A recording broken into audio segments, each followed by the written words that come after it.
வணக்கம் நண்பர்களே. இந்த வீடியோக்கு முன்னாடி ஒரு ஆனஸ்டா கேள்வி கேட்குறேன்.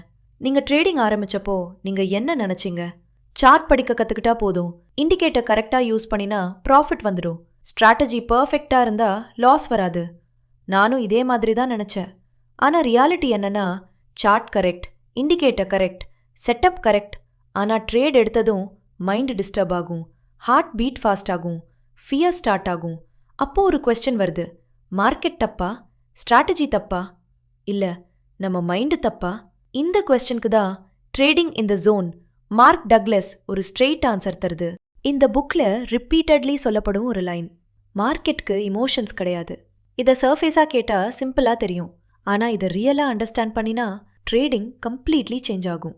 மார்க்கெட் என்ன? Buyers and sellers, demand and supply, price movement. மார்க்கெட்க்கு ஃபியர் இல்லை, கிரீட் இல்லை, ரிவெஞ்ச் இல்லை, ஈகோ இல்லை. மார்க்கெட் காலை எழுந்து இன்னைக்கு இந்த ட்ரேடரை லாஸ் பண்ணணும்னு பிளான் போடாது. ஆனால் நம்ம என்ன பண்ணுறோம்? ஒரு லாஸ் வந்தா மார்க்கெட் என்னையே டார்கெட் பண்ணுது, என்ன ட்ரேட் எடுத்தாலும் எஸ்எல் தான், மார்க்கெட் அன்ஃபேராக இருக்கு. இது எல்லாம் ஹியூமன் எமோஷன்ஸ். மார்க்கெட்ல இருந்து வரதில்ல, market neutral, trader emotional. Chapter 1, market is not against you. இந்த சாப்டர்ல மார்க் டக்லஸ் ஒரு அன்கம்ஃபர்டபுள் ட்ரூத் சொல்றார். மார்க்கெட் நம்ம எதிரி இல்லை, மார்க்கெட் நம்ம ஃப்ரெண்டும் இல்லை, மார்க்கெட் ஜஸ்ட் மார்க்கெட். ஒரு சிம்பிள் சிச்சுவேஷன் பாருங்க. Same chart, same time frame, same candle. Trader A profit, trader B loss. Market ஏவுக்கு ஃபேவர் பண்ணுச்சா, மார்க்கெட் பிவுக்கு பனிஷ்மெண்ட் கொடுத்துச்சா? நோ. டிஃப்ரென்ஸ் எங்க? ட்ரேடர் ஏ காமா இன்டர்பிரட் பண்ணனா, ட்ரேடர் பி ஃபியர்ல இன்டர்பிரட் பண்ணனா. ஃபியர்ல இருக்க ட்ரேடருக்கு ஈவன் குட் ஆப்பர்ச்சுனிட்டியும் டேஞ்சரா தான் தெரியும். சாப்டர் 2, திங்கிங் இன் ப்ராபபிலிட்டிஸ். இந்த சாப்டர் தான் இந்த புக்ல மோஸ்ட் இம்பார்ட்டன்ட் கான்செப்ட்னு சொல்லலாம். Any trade can loose. இந்த ஒரு சென்டென்ஸை ஹார்ட்ல இருந்து அக்செப்ட் பண்ண முடியுதா? நிறைய ட்ரேடர்ஸ்க்கு இதுதான் பிக்கெஸ்ட் ப்ராப்ளம். இதை ஏன் அக்செப்ட் பண்ண முடியல? நம்ம ஹியூமன் மைண்ட் எப்படி ஒர்க் ஆகும்னா, கேரண்டியை தேடும். அதனால தான் ட்ரேடர்ஸ் இப்படி பேசுகிறோம். இது ஷோர் ட்ரேட், இந்த ஸ்ட்ராட்டஜியில் லாஸ் வராது, பர்ஃபெக்ட் என்ட்ரி. ஆனால் உண்மை என்னன்னா, மார்க்கெட்டில் சர்டன்டி கிடையாது. மார்க்கெட்டில் நோ லாஸ் ஐடியா ஃபேண்டசி தான். ட்ரேடர் என்ன பண்ணுறான்? ஒன் ட்ரேடில் ஃபோக்கஸ் பண்ணுறான், ஒன் லாஸுக்கு கான்ஃபிடன்ஸ் லூஸ் பண்ணுறான். மார்க் டக்லஸ் கிளியராக சொல்கிறார், don't focus on one trade, focus on a series of trades. 10 ட்ரேட்ஸில் 4 லாஸ் வரலாம், 6 வின் வரலாம்.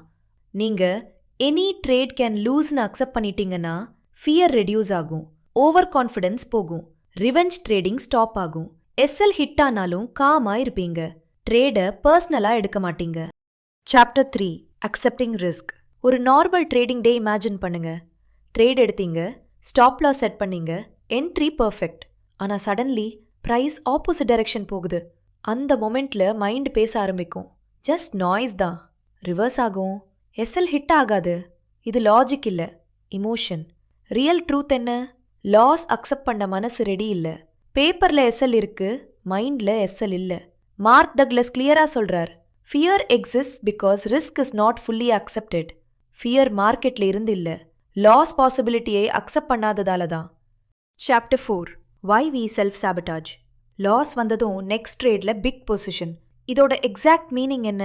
சிம்பிளா சொன்னா, ஒரு லாஸ் வந்ததுக்கு பிறகு அடுத்த ட்ரேட்ல நார்மலா விட அதிக மணி போட்டு ட்ரேட் எடுக்கிறது தான் பிக் பொசிஷன். இமேஜின் பண்ணுங்க, நார்மலி நீங்க ஒரு ட்ரேட்ல ஒரு 1000 ரிஸ்க் பண்ணுவீங்க, லாஸ் வந்துச்சு, SL hit, loss is equal to 1000. Mind எப்படி ரியாக்ட் ஆகும்? இந்த லாஸை சீக்கிரம் ரெக்கவர் பண்ணணும், நெக்ஸ்ட் ட்ரேட்ல big position. Instead of 1000 risk 2000 risk, 3000 risk. இதுதான் self sabotage. Chapter 5, what is the zone. இந்த ஜோன்னு கேட்டாலே நிறைய பேருக்கு ஒரு ஐடியா வரும், super focus, magical feeling, every trade win ஆகும். ஆனால் மார்க் டக்லஸ் கிளியரா சொல்றார், இந்த ஜோன் மேஜிக்கல் ஸ்டேட் இல்லை. இந்த ஜோன்னா you're okay with losing, you're not excited about winning, you're neutral. சிம்பிளா சொன்னா, ட்ரேட் ரிசல்ட்டுக்கு இமோஷனலா அட்டாச் ஆகாம இருக்கிற ஸ்டேட். லாஸ் வந்தா ஷாக் இல்லை, ஆங்கர் இல்லை, ரிவெஞ்ச் இல்லை, this is part of the கேம்னு காமா அக்செப்ட் பண்ணுவீங்க. வின் வந்தாலும் ஓவர் கான்ஃபிடன்ஸ் இல்லை, ஈகோ பூஸ்ட் இல்லை, நெக்ஸ்ட் ட்ரேட்ல சைஸ் இன்க்ரீஸ் இல்லை, வின்னை பர்சனல் அச்சீவ்மெண்ட்டாக எடுத்துக்க மாட்டீங்க. Win is equals just one outcome. Chapter 6 consistency is internal. Mark Douglas லாஸ்ட்டாக சொல்கிற message, consistency comes from inside, not market. Market change ஆகும், யோர் மைண்ட் செட் ஸ்டேபிள் ஆகணும். ரூல்ஸ் ஃபாலோ பண்ணுற ட்ரேடர் இவென்ச்சுவலி ப்ராஃபிட்டபிள் ஆகுவான். Now conclusion time. ட்ரேடிங்கில் biggest enemy market இல்லை, fear, ego, hope, greed. இந்த book சொல்லும் final truth, market unpredictable, your behaviour predictable. Control your behaviour, market automatically manageable ஆகும். Happy trading நண்பர்களே. Master your mind, market follows.